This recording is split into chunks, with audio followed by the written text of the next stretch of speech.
Contemplez cette planète fascinante. Elle semble en proie aux flammes. Sa surface doit être encore plus brûlante que le cœur de la vallée de la mort. Le sol, aride et craquelé par d'immenses fissures, témoigne d'une sécheresse absolue. Pas une seule goutte d'eau n'existe dans cet univers surchauffé. Pourtant, voici la même planète sous un tout autre visage. À présent, elle est plongée dans un froid glacial. Les températures y sont si basses que toute forme de vie y serait rigoureusement impossible. Ce monde singulier, baptisé HD 2794D, se situe à 19,7 années-lumière de la Terre, au sein de la constellation de l'Éridan. Il s'agit d'une super-Terre, c'est-à-dire d'une planète plus massive que la Terre, mais plus modeste que les géantes glacées comme Neptune. Ce qui la distingue, c'est son orbite atypique, qui lui fait tantôt pénétrer, tantôt quitter la zone habitable de son étoile.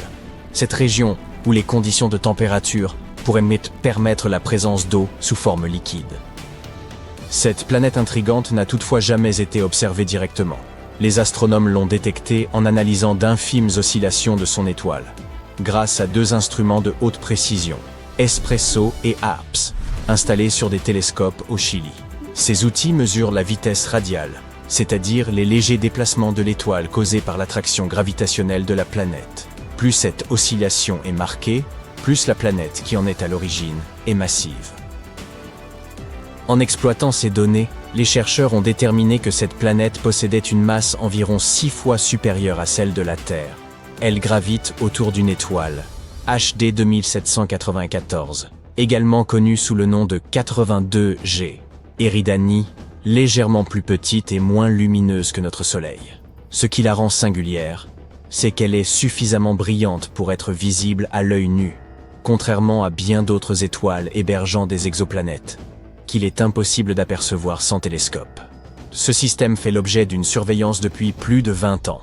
Longtemps, les scientifiques ont soupçonné qu'il abritait plusieurs planètes et en 2011, ils ont confirmé la présence de deux super-Terres, HD 2794D et HD 2794C, effectuant respectivement une révolution autour de l'étoile en 18,3 et 89,6 jours. Pendant un temps, une troisième planète, dont la période orbitale était estimée à 40 jours, semblait avoir été détectée. Les chercheurs commençaient à en douter, mais après la réévaluation minutieuse de plusieurs années de données, ils ont fini par valider son existence. Il s'agit de l'extrême HD 2794D. Michael Crétinier, un chercheur de l'université d'Oxford, a joué un rôle déterminant dans l'identification de cette planète.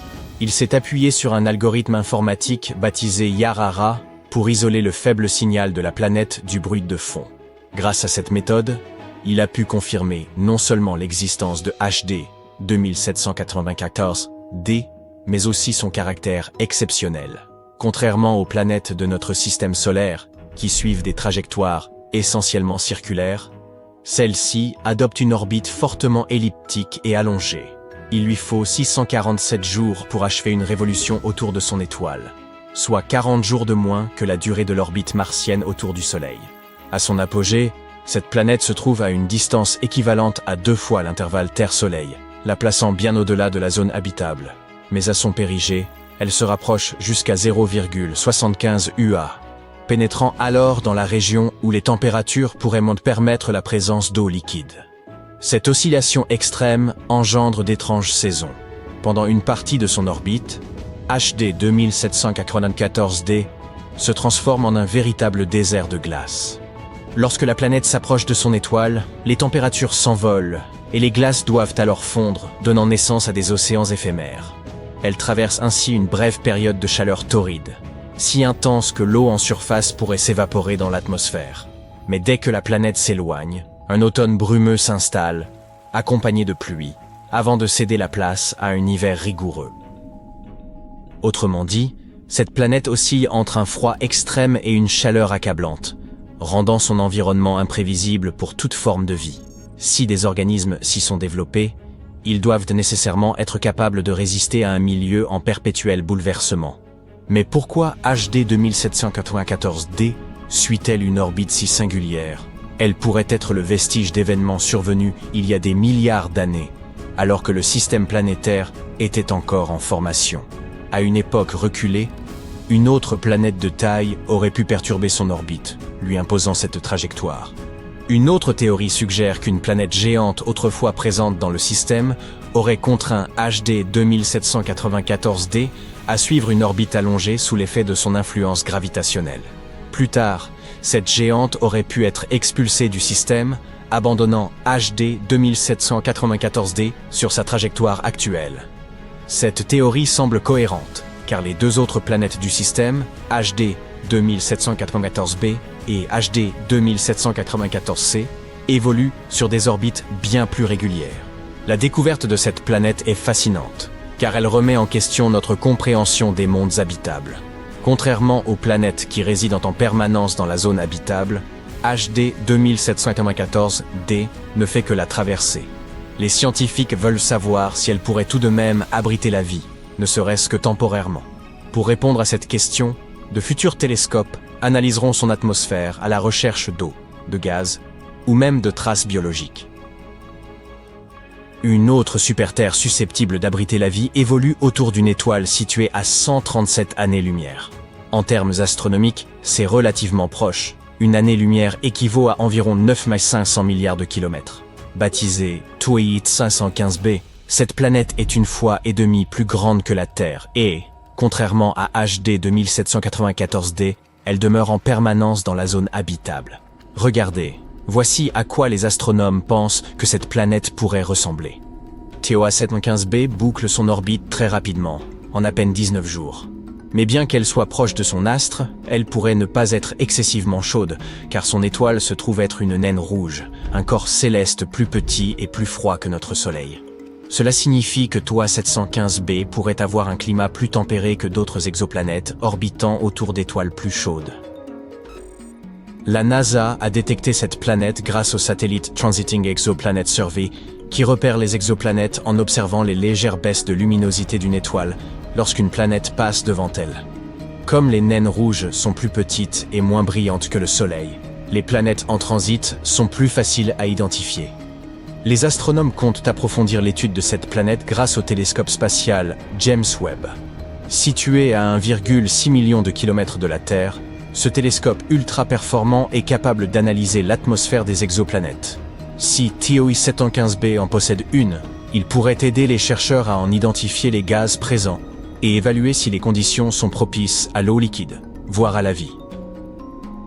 Un autre monde prometteur dans notre quête de vie extraterrestre est une super-Terre ultra-dense du système K2 360. Une équipe internationale de chercheurs japonais et européens a identifié ce système planétaire en orbite autour d'une étoile semblable au Soleil à 750 années-lumière.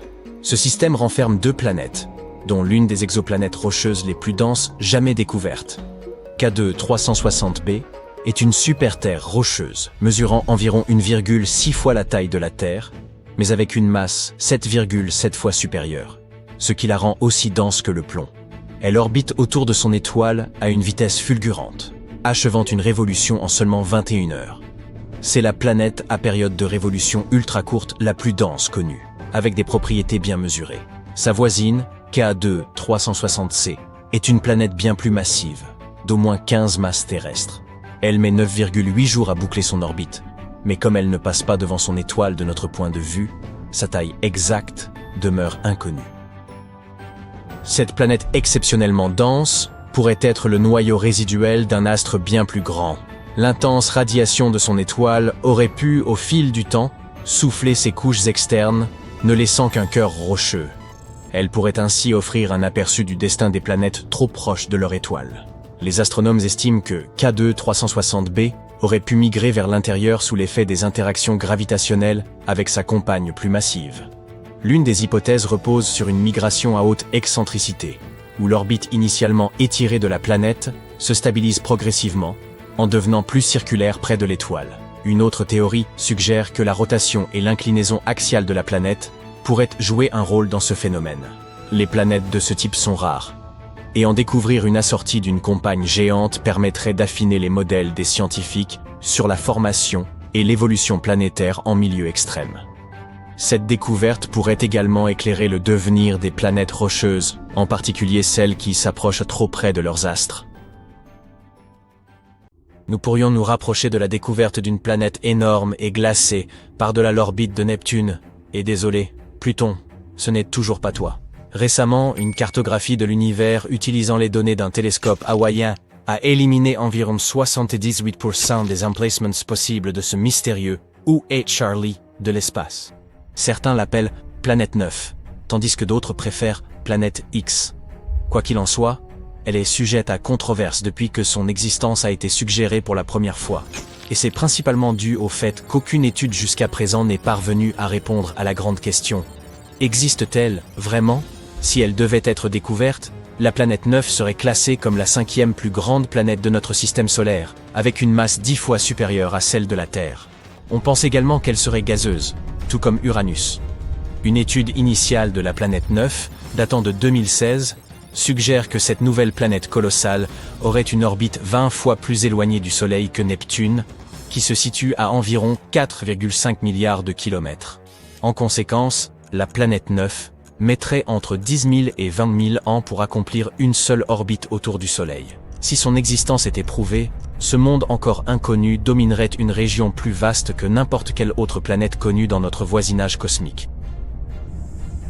Toutes ces hypothèses sont bien intrigantes, mais sans la moindre preuve ou observation permettant de les étayer. Avant de les rejeter comme de simples suppositions farfelues, il est important de noter que les chercheurs se sont appuyés sur des modèles mathématiques complexes et des simulations informatiques pour spéculer sur les caractéristiques de cette planète. Parce que c'est ça que font les scientifiques. L'existence de cette hypothétique planète expliquerait diverses interactions mystérieuses observées au-delà de Neptune. Nous parlons spécifiquement de la ceinture de Kuiper, une immense région en forme d'anneau, remplie de débris glacés datant de la formation du système solaire, y compris des comètes et des planètes naines comme Pluton. Ce qui se passe, c'est que les 6 objets les plus éloignés dans la ceinture de Kuiper présentent des orbites elliptiques, qui sont toutes orientées vers une direction similaire de l'espace physique et inclinées d'environ 30 degrés vers le bas par rapport au plan orbital de nos 8 planètes connues. Ce qui n'est pas anodin, c'est que malgré leurs vitesses d'orbite distinctes autour du Soleil, ils conservent cet alignement. La probabilité qu'un tel concordance se produise par hasard est extrêmement faible, environ 0,007%. Ainsi vient la théorie de la planète 9, un corps céleste massif hypothétique qui offre une explication plausible à cet étrange phénomène, en exerçant potentiellement une attraction gravitationnelle qui façonne ses orbites. La théorie initiale n'a pas fait long feu face à des accusations de biais d'observation et d'erreurs de calcul.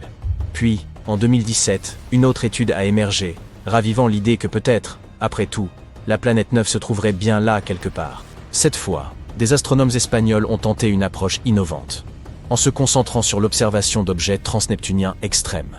Ces corps célestes orbitent autour du Soleil dans des trajectoires elliptiques très étirées, avec des distances moyennes excédant les 22 milliards de kilomètres.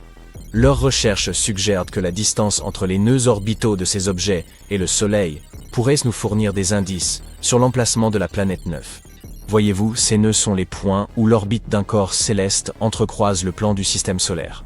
Lorsque ces objets atteignent un tel point, ils sont plus susceptibles d'interagir avec d'autres corps célestes du système, qui peuvent provoquer des changements significatifs dans leurs orbites, voire même des collisions. Alors, si la trajectoire de ces objets transneptuniens extrêmes reste stable, tout va bien. Mais si ce n'est pas le cas, eh bien, c'est un signe qu'autre chose, quelque chose de gros, perturbe leur orbite.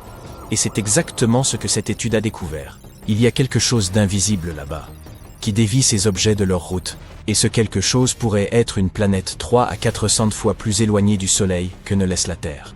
À ce jour, l'étude des objets transneptuniens extrêmes est la preuve la plus tangible que nous ayons de l'existence de la planète 9. Et si vous n'êtes toujours pas convaincu par cette théorie, sachez que des mouvements étranges comme ceux-ci ont déjà conduit à la découverte de planètes par le passé. Neptune, par exemple, a été repéré parce que le mouvement d'Uranus ne correspondait pas tout à fait aux prédictions de la gravité newtonienne. Mais cette déviation de son orbite pouvait s'expliquer si elle était causée par l'attraction d'une planète encore inconnue. Et c'est ainsi que nous avons découvert Neptune. Avançons jusqu'en 2021, et le débat persiste autour de la mystérieuse planète 9. Après avoir révisé quelques vieilles suppositions, les études penchent désormais pour l'idée que cette planète accomplirait une révolution autour du Soleil tous les 7000 ans. C'est une nouvelle de taille, car cela signifie que cette planète pourrait être plus proche que nous ne le pensions, ce qui faciliterait sa détection par nos télescopes. L'étude suggère également qu'il y aurait 99% de chances pour que les orbites décalées de ces objets lointains soient toutes dues à cette planète invisible, et non pas à une simple coïncidence cosmique. À présent, les chances que cette anomalie tout entière ne relève que du hasard se trouvent nous réduites à 1 sur 250, ce qui est nettement mieux qu'une chance sur 10 000, comme en 2016. Tous ces chiffres optimistes nous ont amenés là où nous sommes aujourd'hui, à garder espoir et à développer un meilleur matériel afin de poursuivre la traque de la planète 9. Comme mentionné plus tôt, des chercheurs à Hawaï ont créé une sorte de carte au trésor, en ayant recours au télescope de relevé panoramique et à son système de réponse rapide, pour éliminer 78% de ces emplacements possibles. C'est une très bonne nouvelle, compte tenu de la difficulté qu'il y a à trouver une aiguille planétaire dans une botte de foin cosmique. Mais malheureusement, la planète 9 demeure insaisissable dans les confins obscurs de notre système solaire. Les passionnés sont toujours convaincus de son existence et pensent que ce n'est plus qu'une question de temps avant que nous ne célébrions la découverte d'une nouvelle voisine. Ils fondent leurs espoirs sur l'observatoire Vera C. Rubin, qui est actuellement en construction au Chili, et qui devrait être pleinement fonctionnel d'ici la fin de l'année 2025. Au cours des 10 prochaines années, cet observatoire balayera l'intégralité du ciel de l'hémisphère sud toutes les quelques nuits avec un télescope de 8 mètres, équipé de la plus grande caméra numérique au monde. L'idée est de cataloguer tout le système solaire jusqu'au-delà de Neptune et de suivre les mouvements de millions d'objets célestes, y compris les débris spatiaux, les astéroïdes, les comètes et les autres étoiles. Si la planète 9 se trouve effectivement là-bas, ce télescope de nouvelle génération pourrait être celui qui y parviendra. L'existence de cette mystérieuse planète est loin d'être acceptée par toute la communauté scientifique. C'est simplement parce que la planète 9 n'est pas la seule explication aux phénomènes étranges qui se produisent par-delà Neptune. Une théorie suggère qu'un groupe d'objets distants, tels que des planètes naines, des comètes ou des lunes, pourrait influer collectivement sur les orbites des objets transneptuniens extrêmes. D'autres croient qu'un trou noir serait à l'origine de tout cela. Ces masses ultra compressées sont parmi les objets les plus denses de l'univers, potentiellement capables d'affecter les orbites d'autres objets, comme on le suppose pour cette fantomatique planète 9. Une autre théorie audacieuse suggère que notre compréhension actuelle des lois de la gravité serait erronée, ou plutôt incomplète. Cette dernière, connue sous le nom de dynamique newtonienne modifiée, propose que ces distants objets glacés exhiberaient ce comportement étrange, non pas en raison de l'ingérence d'une autre planète, mais plutôt parce que l'immense champ gravitationnel de la Voie lactée influe sur eux. Toutefois, même les partisans de cette théorie reconnaissent qu'il est trop tôt pour en tirer des conclusions définitives, et des recherches beaucoup plus approfondies sont encore nécessaires. Alors que nous poursuivons sans relâche notre traque de la planète 9, certains astronomes y sont allés encore plus loin, en suggérant l'existence d'une hypothétique planète d'X. Celle-ci aurait une masse et une taille similaires à celle de Mars ou de la Terre, et se trouverait aux confins de la ceinture de Kuiper. Mais voici le truc. Si cette supposée planète d'X est effectivement aussi réduite que les scientifiques le pensent, elle pourrait ne pas avoir une gravité suffisante pour dégager son orbite des débris environnants. Et c'est assez semblable à ce qui se passe avec Pluton. C'est l'une des raisons pour lesquelles elle a été rétrogradée en 2006. Alors, en effet, mieux vaut ne pas trop s'emballer. Cette prétendue planète d'X pourrait finir par être classée comme une autre planète naine. Très récemment, des astronomes ont découvert 3 planètes potentielles super-Terre en orbite autour d'une étoile naine orange relativement proche. Le terme super-Terre est utilisé pour décrire une planète au-delà du système solaire ayant une masse supérieure à celle de la Terre, mais inférieure à celle des géantes de glace du système solaire, Uranus et Neptune. Une équipe internationale de chercheurs, dirigée par le Dr Shweta Dalal de l'Université d'Exeter, a découvert que les exoplanètes orbitaient autour de l'étoile HD 48498, qui est située à environ 55 années-lumière de la Terre. Les planètes tournent autour de leur étoile en 7, 38 et 150, et un jour terrestre, respectivement.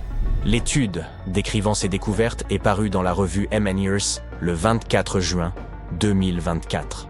La chose la plus cool ici est que la candidate exoplanète la plus extérieure orbite dans la zone habitable de son étoile hôte.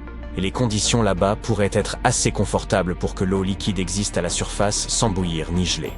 De telles régions habitables autour des étoiles sont également connues sous le nom de zone de Goldilocks et sont censées être idéales pour potentiellement abriter la vie. Une autre raison pour laquelle cette découverte est si importante, c'est que l'étoile haute orange est semblable à notre Soleil.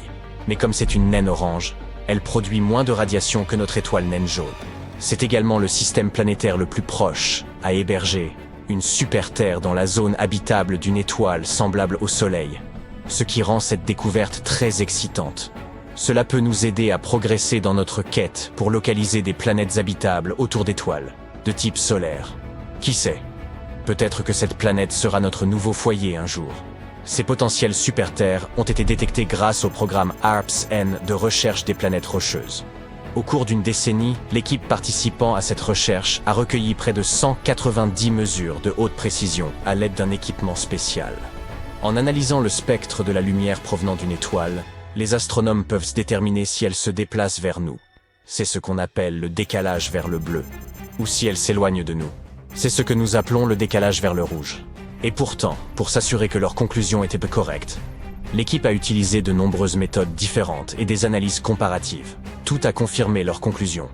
Il y a en effet 3 candidats planétaires, avec des masses minimales allant de 5 à 11 fois la masse de notre planète. L'équipe croit également que la proximité de l'étoile, associée à l'orbite favorable de la planète la plus extérieure, pourrait faire de ce système une excellente cible pour de futures études. Espérons que des recherches supplémentaires ouvriront de nouvelles perspectives pour notre compréhension des systèmes planétaires et le potentiel de la vie en dehors de notre système solaire. Les scientifiques ont déjà découvert plus de 5000 exoplanètes, qui sont des planètes en dehors du système solaire. Depuis que la première de ces planètes a été confirmée en orbite autour d'une étoile semblable au Soleil en 1995. Pour trouver ces planètes lointaines, les astronomes utilisent de différents équipements, comme le télescope spatial Kepler de la NASA, lancé en 2009, dont la mission était de trouver autant de planètes semblables à la Terre que possible dans la galaxie de la Voie lactée. Mais ce n'est pas le seul instrument utilisé pour rechercher des exoplanètes. Quoi qu'il en soit, examinons maintenant les mondes les plus excitants et prometteurs parmi ceux-ci. Gliese 667cc se trouve à seulement 22 années-lumière de la Terre. Mais même si cela semble proche, c'est quand même à environ 206 trillions de kilomètres de nous. La planète elle-même est environ 3,8 fois plus massive que la Terre et complète une orbite autour de son étoile hôte en 28 jours. En d'autres termes, une année sur cette planète semblable à la Terre est 13 fois plus courte qu'une année sur notre planète. Heureusement, l'étoile est une naine rouge froide. Donc, l'exoplanète se trouve très probablement dans sa zone habitable. Mais il y a toujours une chance que ce monde soit régulièrement exposé aux éruptions en provenance de son étoile mère. Ce qui n'est pas cool à bien des égards. Kepler 22b est beaucoup plus éloigné que le monde précédent, à plus de 600 années-lumière de notre planète.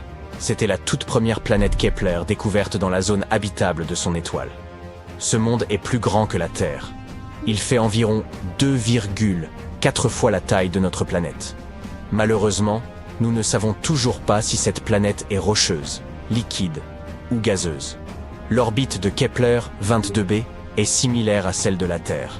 Il faut 290 jours à cette planète pour orbiter autour de son étoile de classe G, qui ressemble un peu à notre Soleil. Mais cette étoile est plus petite et plus froide que la nôtre. Une autre planète Kepler, cette fois, c'est Kepler 69c. Elle se trouve à une distance impressionnante de 2700 années-lumière de nous. Ce monde est aussi presque 70% plus grand que la Terre.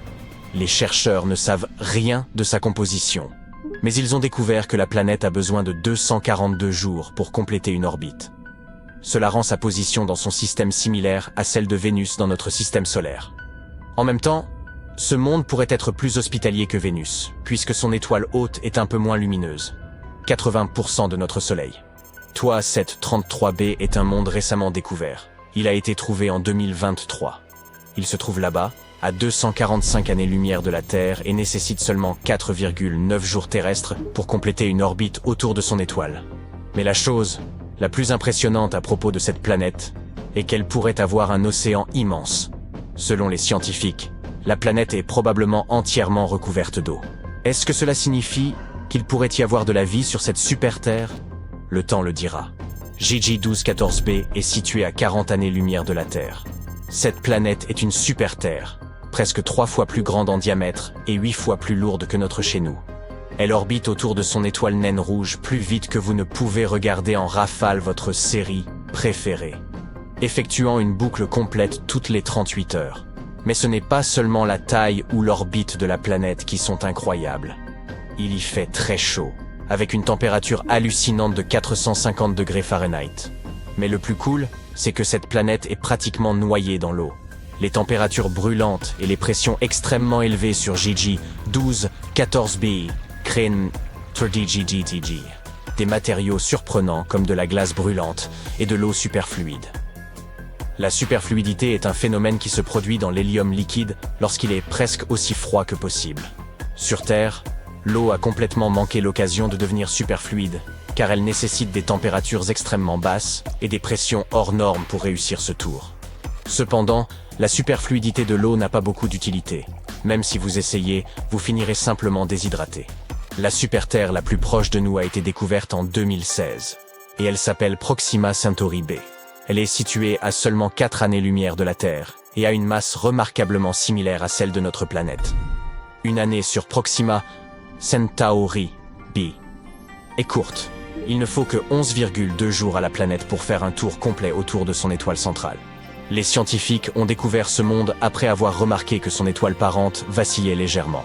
Ils n'étaient pas sûrs de ce qui s'y passait exactement jusqu'à ce qu'ils réalisent que la gravité de Proxima Centauri b produisait probablement des tiraillements et des tractions qui causaient ces vacillements. Bien que l'exoplanète se déplace dans la zone habitable de son étoile, Proxima Centauri, elle est exposée à des radiations ultraviolettes extrêmes. Tout cela parce qu'elle est très proche de son étoile parente. De plus, aucun des télescopes actuellement en service et explorant les exoplanètes n'est suffisamment bien positionné pour capturer la lumière provenant de l'atmosphère de cette super-Terre. La plupart des éléments demeurent un mystère pour nous, même si nous parlons d'une planète qui est proche. Super-Terre, Toi 715b, orbite une naine rouge, une étoile plus petite et plus froide que notre Soleil. À l'heure actuelle, de telles étoiles restent les candidates premières pour trouver des planètes habitables en orbite autour d'elles. Ces mondes rocheux miniatures ont des orbites beaucoup plus proches que ceux qui tournent autour d'étoiles comme notre Soleil. Mais comme les naines rouges sont petites et froides, les planètes ne risquent rien en se rapprochant. Elles sont toujours en sécurité dans la zone habitable de l'étoile. Les experts disent que Toi 715b pourrait avoir eu autrefois une atmosphère plus épaisse que celle de Neptune.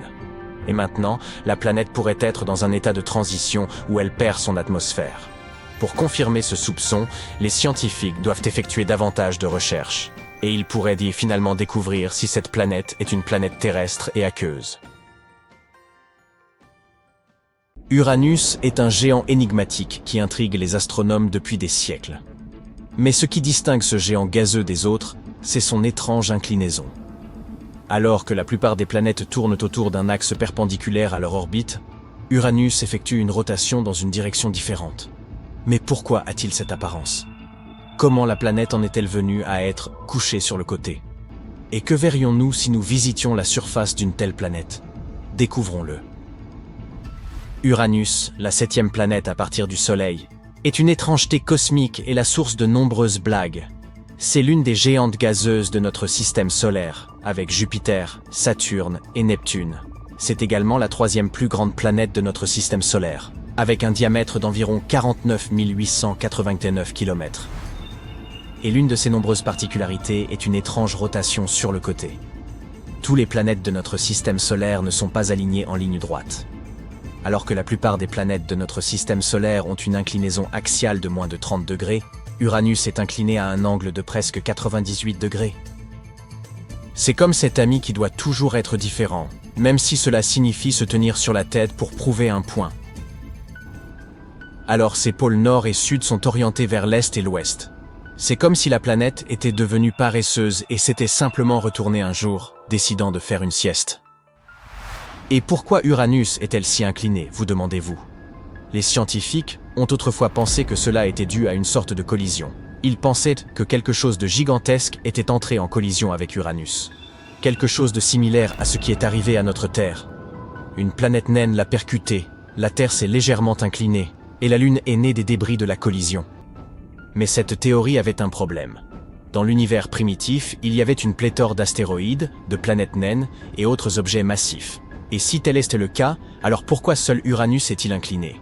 Toutes sortes d'objets ont également percuté d'autres planètes, mais elles ne présentent pas de telles caractéristiques. Mais récemment, des scientifiques ont publié une nouvelle étude. Et maintenant, les scientifiques pensent que le coupable pourrait être une lune perdue depuis longtemps qui s'est éloignée. Autrefois, à l'époque des débuts du système solaire, les planètes géantes se trouvaient bien plus proches les unes des autres et beaucoup plus près du Soleil. Mais, comme nous le savons tous, les faits peuvent dégénérer. Quelque chose a fait que Uranus et Neptune ont migré le plus loin, comme si elles essayaient de s'éloigner de la surveillance stricte du Soleil. Chaque planète géante possédait une collection de lunes, mais celle-ci se faisait constamment déplacer pendant toute cette folie migratoire. Certaines planètes perdèrent des lunes, tandis que d'autres en gagnaient de nouvelles. Uranus aurait pu naître avec une lune massive, ou en capturer une rapidement. Et si cette lune était suffisamment grande, elle aurait pu commencer à jouer avec la rotation d'Uranus. Cette lune a exercé son attraction gravitationnelle sur Uranus, aggravant encore ses oscillations. Au fil du temps, cela a fait incliner Uranus de plus en plus. Finalement, elle s'est écrasée sur la planète, fixant ainsi son inclinaison actuelle. Bien que la théorie soit assez solide selon les modèles informatiques, nous devrons attendre jusqu'à au moins 2030. C'est à ce moment-là que la Chine prévoit de lancer le vaisseau spatial Tianwen-4 pour examiner de plus près Uranus et l'étudier davantage. Qui sait quels autres secrets fous de l'espace nous découvrirons ensuite. En attendant, nous pouvons tous nous amuser de la planète paresseuse et rebelle, qui semble incapable de se tenir bien droite. Une caractéristique si drôle et unique vous fait vous demander « Qu'est-ce que nous verrions exactement si nous nous tenions sur cette planète ? Comment son étrange inclinaison affecterait-elle la vue depuis sa surface ?» Voyons voir. Si vous étiez debout à la surface d'Uranus, bien qu'elle n'ait pas vraiment de surface, c'est plutôt comme une atmosphère gazeuse, vous auriez une vue impressionnante. Vous verriez le soleil se lever à l'est, tout comme sur Terre, mais ensuite il continuerait à parcourir le ciel sur un chemin incliné, comme une spirale paresseuse.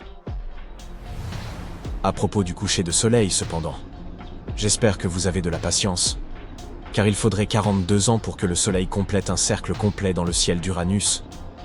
Cela fait vraiment longtemps à attendre avant de finalement aller se coucher. Mais en parlant du ciel, ce serait un spectacle magnifique à contempler. Uranus est connu pour sa couleur bleu-vert étonnante et unique. Cela est dû au méthane présent dans son atmosphère. Le méthane absorbe la lumière rouge, donnant à Uranus sa teinte froide. Vous verriez également d'incroyables nuages et tempêtes tourbillonnant autour de la planète. Mais si vous cherchez des constellations, vous n'avez pas de chance. L'inclinaison extrême d'Uranus signifie que ses pôles font face au Soleil. Donc, les étoiles seraient dispersées dans le ciel. Les constellations qui nous sont familières seraient méconnaissables depuis Uranus. De plus, à mesure que la planète tourne, les positions des étoiles changeraient très fréquemment. Pour vous, marins là-bas, bonne chance pour la navigation. Mais vous pourriez voir ces belles lunes. Uranus compte 27 lunes connues, la plus grande étant Titania, suivie d'Oberon, d'Umbriel, d'Ariel et de Miranda. On pense que ces lunes se sont formées à partir du même matériau que celui qui a formé Uranus. Et oui, l'inclinaison les affecte aussi. Elles orbitent autour de la planète perpendiculairement au mouvement de cette dernière autour du Soleil. Et ils ne sont pas les seuls.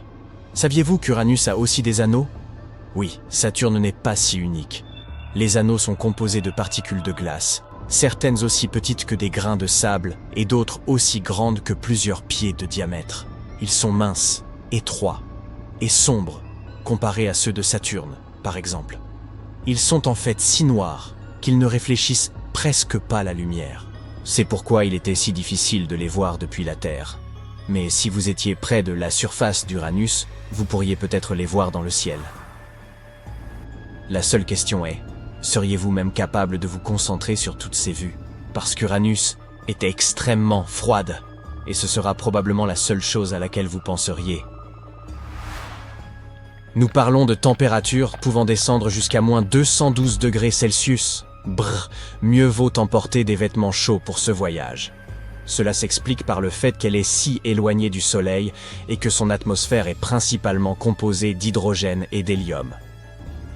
Et non seulement Uranus est la planète la plus froide de notre système solaire, mais les hivers y sont longs. En raison de l'inclinaison extrême, ces saisons durent plus de 20 ans. C'est comme si la planète était coincée dans un état perpétuel d'hiver, ce qui est à la fois cool, sans mauvais jeu de mots, et en même temps un peu triste. Et si cela n'est pas assez froid, Uranus est également connu pour ses vents violents. En fait, ils peuvent souffler jusqu'à 579 km/h. Vous pourriez donc vouloir vous accrocher fermement à quelque chose ou porter une combinaison coupe-vent pour éviter d'être emporté comme une feuille. Enfin, le champ magnétique d'Uranus est également incliné à un angle de 59 degrés par rapport à l'axe de rotation de la planète. Cela crée des effets intéressants.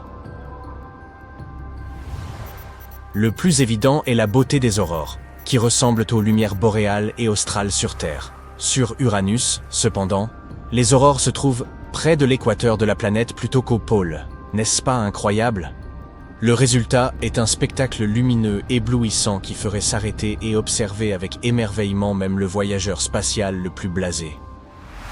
Mais, bien que cela semble plutôt impressionnant, cela rend plus difficile la navigation des engins spatiaux autour d'Uranus. Le champ magnétique crée une attraction gravitationnelle déséquilibrée qui peut affecter la trajectoire des engins spatiaux. Cela rend l'exploration d'Uranus un peu plus difficile, mais peut-être que cela changera à l'avenir. Dans l'ensemble, se tenir sur Uranus serait une expérience glaciale, vacillante et à couper le souffle, et certainement pas une simple promenade au parc. La prochaine fois que vous regardez le ciel nocturne, pensez à cette magnifique planète glacée, et souvenez-vous que même dans l'immense étendue de l'espace, il y a toujours quelque chose de nouveau et d'excitant à découvrir. Laisse-moi te raconter une petite histoire. Dans un système stellaire très très lointain, à 2600 années-lumière pour être plus précis, se trouve une exoplanète baptisée Kepler 1658b. C'est une géante gazeuse semblable à notre Jupiter. Mais ce qui la différencie de Jupiter, c'est que cette pauvre planète est condamnée. Elle se dirige en spirale vers son étoile mère, ce qui finira par provoquer une brûlante collision. Mais le plus intéressant, les astronomes seraient restés totalement ignorants de ce fait s'il n'y avait pas eu un tout petit indice. Il s'agissait d'un changement absolument minuscule dans l'orbite de cette planète. Et il serait passé complètement inaperçu si les astronomes n'avaient pas comparé plus d'une décennie de données collectées par différents télescopes. Concrètement, les astronomes ont observé cet exo-Jupiter passer entre notre planète et son étoile mère une fois toutes les 2 semaines au cours des 13 dernières années. Et ils ont constaté que l'orbite de la planète était de plus en plus réduite. Chaque année, Kepler 1658b a besoin de 131 millisecondes de moins pour effectuer une révolution autour de son étoile. Si cette tendance se poursuit, la planète entrera certainement en collision avec son astre dans 2,5 millions d'années. Même avant cette découverte, des simulations informatiques prédisaient déjà que certaines planètes pourraient finir par s'écraser sur leur étoile. Mais c'est la première fois que les astronomes ont acquis une preuve concrète d'une pareille issue, en mesurant des changements presque imperceptibles dans l'orbite d'un corps céleste. Ils savent maintenant avec certitude ce qui se passe lorsqu'une planète s'apprête à s'écraser sur son étoile, même si nous ne serons probablement pas là pour en être témoins. Mais laisse-moi t'en dire un peu plus sur cette planète condamnée. Elle a été découverte par le télescope spatial Kepler de la NASA, aujourd'hui hors service. Lancé en 2009, il avait pour mission de trouver des planètes en orbite autour d'autres étoiles, appelées exoplanètes. Et la toute première exoplanète repérée par le télescope a été la géante gazeuse dont nous venons de parler. Mais il aura fallu une dizaine d'années aux astronomes pour confirmer que ce corps spatial était bien une exoplanète. Cet astre est comme une version plus dense de Jupiter, prend l'équivalent de 6 Jupiters en termes de matière, presse-les en une boule environ 1,1 fois plus grosse, et voilà le travail. La planète est en rotation synchrone avec son étoile mère, ce qui signifie qu'elle effectue un tour complet chaque fois qu'elle achève une révolution autour de l'étoile. Par conséquent, c'est toujours le même côté de la géante gazeuse qui fait face à cette dernière. C'est la même chose que pour notre Lune. Notre satellite naturel est en verrouillage gravitationnel avec la Terre, c'est pourquoi nous ne voyons que la moitié de sa surface. Qu'est-ce qui attire inexorablement l'exo-Jupiter vers son étoile ? Eh bien, c'est le même processus qui éloigne la Lune de la Terre. Lorsqu'une Lune se trouve en orbite autour d'une planète, ou qu'une planète est en orbite autour d'une étoile, leurs forces de gravité interagissent et exercent une attraction sur la masse de l'autre. C'est ce qui provoque les marées sur Terre. Cette attraction libère de l'énergie et elle peut faire accélérer ou ralentir un objet. Dans le premier cas, le corps spatial s'éloignera peu à peu. Dans le second, il commencera à se rapprocher. Et c'est exactement ce qui arrive à cette géante gazeuse. Son étoile mère a une masse 1,5 fois supérieure à celle de notre Soleil. Il n'est donc pas étonnant que ces forces de marée ralentissent progressivement le mouvement de la planète, l'attirant vers l'intérieur. Tout cela semble assez tragique, mais cette collision potentielle n'est pas, et de loin, la chose la plus bizarre qui se produise dans l'espace. Penchons-nous sur d'autres cas. Bételgeuse, par exemple, une géante rouge située dans la constellation d'Orion, a commencé à s'assombrir en 2019. Et cela a déconcerté les astronomes. À ce moment-là, l'étoile avait déjà enflé pour atteindre des proportions phénoménales. Si elle devait remplacer notre Soleil, sa surface s'étendrait bien au-delà de l'orbite de Jupiter.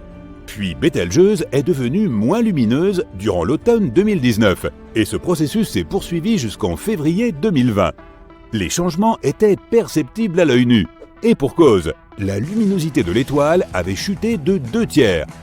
À ce moment, les astronomes étaient persuadés que Bételgeuse était sur le point d'exploser en une supernova. Ils ont continué à observer l'étoile, mais de façon inattendue, elle a retrouvé sa luminosité habituelle. Grâce au télescope spatial Hubble, les scientifiques ont compris que l'étoile avait éjecté une partie de sa matière et que celle-ci bloquait partiellement sa lumière. Que dirais-tu d'exoplanètes semblables à de la barbe à papa ? Il s'agit de planètes particulières situées en dehors de notre système solaire. Également surnommées super-puffs, elles ont la densité la plus faible jamais enregistrée, ce qui leur donne un aspect aérien et dufteux. Bien qu'elles ressemblent à la friandise la plus emblématique des parcs d'attractions, ces planètes sont absolument énormes. À bien y penser, les scientifiques découvrent sans arrêt des choses bien étranges dans l'espace. Certaines d'entre elles ressemblent juste à des taches floues. Mais il y a un type de ces taches qui ne s'apparente à aucun autre corps spatial connu. Les ORC, ou cercles radio étranges, ne sont visibles qu'au moyen de radiotélescopes. Il pourrait s'agir des restes de supernovas, mais certains astronomes vont jusqu'à affirmer qu'ils pourraient être l'entrée de trous de verre. Il s'agit de tunnels hypothétiques entre deux points très éloignés dans l'espace.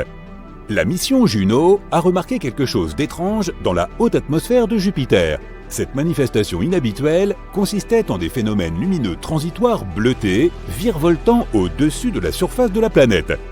Il s'agissait de deux types d'éclairs étincelants, qui se produisent pendant de courtes périodes de temps, quelques millisecondes tout au plus. Ils s'étendent de haut en bas vers la surface de la planète.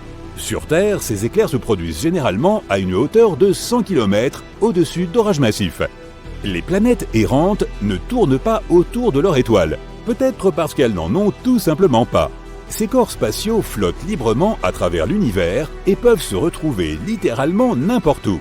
Ils sont également assez difficiles à détecter, car les planètes errantes ne produisent que de faibles émissions. Mais il n'y a pas si longtemps, des astronomes ont repéré la plus petite planète errante de la Voie lactée. Elle est plus petite que la Terre, mais un peu plus grande que Mars. Les sursauts radio rapides sont des émissions spectaculaires d'ondes radio d'une durée de quelques millisecondes, sauf qu'ils recèlent autant d'énergie que notre Soleil en produit en plusieurs jours. La plupart de ces sursauts radio rapides proviennent de très loin, bien au-delà de la Voie lactée. Mais récemment, des astronomes en ont détecté quelques-uns provenant de notre propre galaxie. Et leur source était un magnétar situé à seulement 30 000 années-lumière de notre planète. Si elles existent, les pattes nucléaires sont la matière la plus solide de tout l'univers. Formée à partir des restes d'étoiles éteintes, cette substance est comprimée pour former des enchevêtrements de matière semblables à des spaghettis. Elles peuvent se briser, mais seulement si tu y appliquais 10 milliards de fois la pression nécessaire pour rompre l'acier. Il n'y a pas si longtemps, des chercheurs ont découvert que l'une des étoiles les plus massives de notre voûte céleste avait tout simplement disparu. Il s'agissait d'une étoile située à 75 millions d'années-lumière de la Terre. Normalement, c'est trop loin pour que les astronomes puissent y distinguer clairement des étoiles individuelles, à moins qu'elles ne soient énormes. Et l'étoile dont nous parlons l'était clairement. Elle brillait 2,5 millions de fois plus fort que notre Soleil. Les astronomes ont vu cette étoile pour la dernière fois en 2011. Ils ont décidé de l'examiner de plus près après quelques années. Mais il était déjà trop tard. L'étoile avait disparu. Des étoiles aussi massives achèvent généralement leur existence dans des supernovas extrêmement lumineuses. Mais les astronomes n'ont rien remarqué de tel. Il existe une théorie selon laquelle l'étoile se serait effondrée en un trou noir, sans produire de supernova au préalable. Ce phénomène se produit chez les étoiles en fin de vie, mais demeure extrêmement rare. Il y a les trous noirs, et il pourrait y avoir aussi des mini-trous noirs, même si leur existence n'a pas encore été démontrée. Contrairement à leurs énormes cousins, ces hypothétiques mini-trous noirs pourraient être vraiment minuscules, soit pas plus gros qu'un atome. Leur masse pourrait varier, mais ces corps miniatures pourraient avoir la masse d'1 millier de voitures. Une théorie affirme qu'une immense quantité de micro-trous noirs aurait pu être créée juste après le Big Bang et le commencement de l'univers. Certains scientifiques vont même jusqu'à avancer que notre planète pourrait être traversée par 1 ou 2 mini-trous noirs tous les jours. À plus de 7000 années-lumière de la Terre se trouve la nébuleuse de l'Aigle, un jeune amas d'étoiles âgé de seulement 5,5 millions d'années. Le télescope spatial Hubble a réussi à prendre une photo de plusieurs formes sombres près du centre de cette nébuleuse. Il s'agit des piliers de la création, une région active de formation d'étoiles. Avoue quand même que ça a du style. On a découvert Kepler 22b, une petite exoplanète dans la constellation du Cygne. Cela te semble anodin ? En réalité, c'est très important. C'est la première planète située dans la zone habitable qui a été découverte par le télescope Kepler. En d'autres termes, il y a peut-être de l'eau sur cette planète. Et s'il y a de l'eau, il y a peut-être de la vie. Kepler 22b pourrait devenir notre nouvelle maison. Alors, regardons-la de plus près. Il faut savoir que découvrir de nouvelles planètes n'est pas du tout facile. Toutes ne peuvent pas être vues par nos télescopes ultra sophistiqués, même par le tout-puissant Hubble. Parfois, les étoiles sont si petites et ternes qu'il est difficile de les trouver dans le ciel. C'est le cas avec Kepler 22. Les scientifiques ont dû utiliser une méthode spéciale. D'abord, ils prennent un tas de photos de l'étoile à différents moments. Puis, ils observent et se demandent s'il y a des points sombres sur cette étoile quelque part. S'ils en trouvent un, cela signifie qu'il pourrait s'agir d'une planète. Ces photos nous aident à découvrir des choses très importantes. D'abord, que la planète existe, puis sa taille, son rayon et sa proximité avec l'étoile. Et enfin, on peut étudier la question de savoir si on pourrait y vivre. On sait désormais que Kepler 22b est très similaire à notre planète et pourrait potentiellement devenir une seconde Terre. Elle est également très proche de nous, à seulement 635 années-lumière. Certes, ça fait environ 3 quadrillions de kilomètres, mais c'est l'une des options les plus proches. Kepler 22, l'étoile de Kepler 22b, est une naine jaune. Elle est très similaire à notre Soleil. Même taille, même rayon, même son âge est presque identique, 4 milliards d'années. La différence ne réside que dans sa luminosité. Elle est environ 20% plus terne que le Soleil. Donc, tu auras beau plisser les yeux, tu ne verras pas cette étoile dans le ciel nocturne.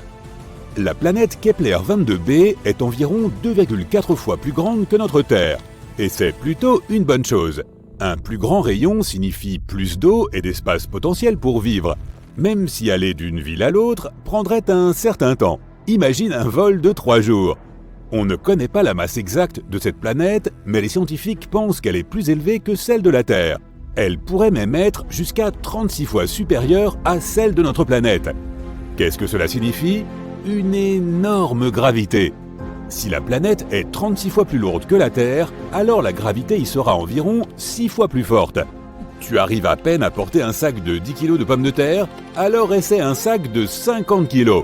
Sans compter que tu peux toi-même devenir beaucoup plus lourd sur cette planète. Tu devras être incroyablement musclé rien que pour marcher là-bas et aller au travail. Le pire, c'est qu'avec une telle gravité, il serait incroyablement difficile pour les plantes d'y survivre. Elles ont besoin d'au moins un peu de liberté pour s'élever du sol. Et les animaux, nos chiens et nos chats devraient se transformer en petites boules de muscles pour survivre là-bas. Mais si cette planète a déjà ses propres animaux ou d'autres habitants, nous pouvons grossièrement imaginer à quoi ils pourraient ressembler. Ils ont probablement beaucoup de jambes pour faciliter leur déplacement. Ils ne sont pas vraiment grands, mais trapus et extrêmement forts. Des sortes d'araignées géantes très musclées donc. La bonne nouvelle, c'est que toutes ces informations ne sont pas confirmées. Si nous avons beaucoup de chance et que la gravité là-bas s'avère être juste un peu plus élevée que celle de la Terre, alors bien sûr, il sera beaucoup plus facile d'y vivre. On sait aussi que Kepler 22b est environ 15% plus proche de son étoile que nous ne le sommes du Soleil. Si Kepler 22b existait dans notre système solaire, elle serait située quelque part entre la Terre et Vénus. Cela signifie-t-il que nous allons tous brûler ? Non. Comme dit précédemment, l'étoile Kepler 22 est plutôt froide, à peine 5600 degrés Celsius. C'est pourquoi nous pouvons supposer que les températures sur Kepler 22b sont à peu près les mêmes que celles que nous avons sur Terre. En tout cas, si la planète tourne autour de son étoile de la même façon que la Terre tourne autour du Soleil, ce que nous ne savons pas vraiment. Kepler 22b peut tourner autour de son étoile sur le côté, comme par exemple Uranus. Quoi, tu ne savais pas qu'Uranus est couché sur le côté ? Et qu'elle avait aussi des anneaux ? Oui, Uranus a aussi des anneaux, comme Saturne, mais ils sont verticaux. L'univers est vraiment un endroit fascinant. Bref, si Kepler 22b est similaire, alors son climat ne sera pas très hospitalier, pour le dire gentiment. Des hivers incroyablement froids seront suivis d'étés bouillants. Et comme pour les planètes en rotation synchrone, on ne pourrait vivre plus ou moins confortablement que sur l'étroite bande de terre située entre les deux hémisphères extrêmes. Espérons que ce ne sera pas le cas et que la planète tourne normalement. Mais tout n'est pas si mal. Des études montrent qu'il y a peut-être un océan sur Kepler 22b. Tu sais déjà que l'eau est synonyme de vie. Mais dans ce cas, c'est aussi un gros avantage, car une planète couverte par un océan a toujours des températures plus stables. L'eau absorbe une partie de la chaleur et la répartit uniformément sur la planète. Les parties chaudes se refroidissent et les parties glacées se réchauffent. D'ailleurs, c'est exactement ce qui est arrivé à la Terre il y a des milliards d'années. Lorsque notre planète a commencé à avoir ses premières petites flaques d'eau, notre Lune bien-aimée a aidé ces flaques d'eau à se répandre sur toute la planète. Grâce à cela, le rocher incandescent qu'était notre Terre s'est transformé en une mignonne petite boule pleine de vie. Donc, si Kepler 22b a de l'eau mais pas d'atmosphère, les scientifiques pensent que la température moyenne là-bas pourrait être d'environ -11 degrés Celsius. Mais s'il y a aussi une atmosphère semblable à celle de la Terre, alors la température peut atteindre 22 degrés Celsius, ce qui serait idéal. Et enfin, une année là-bas équivaut à 290 jours terrestres, soit environ 9 mois. La planète n'a pas de satellite naturel, donc il faudrait malheureusement se passer de cette belle vue de la Lune. Mais la bonne nouvelle, c'est que nous serions probablement capables de voir le Soleil comme une petite étoile lointaine. Nous pourrions l'admirer dans ce ciel nocturne en faisant quand même attention à ces araignées géantes. C'est tout ce que l'on sait pour le moment. Malheureusement, il est assez difficile d'explorer de telles planètes, de sorte qu'il y a encore beaucoup de données très importantes que nous ne connaissons pas. Par exemple, quel genre de planète est-ce ?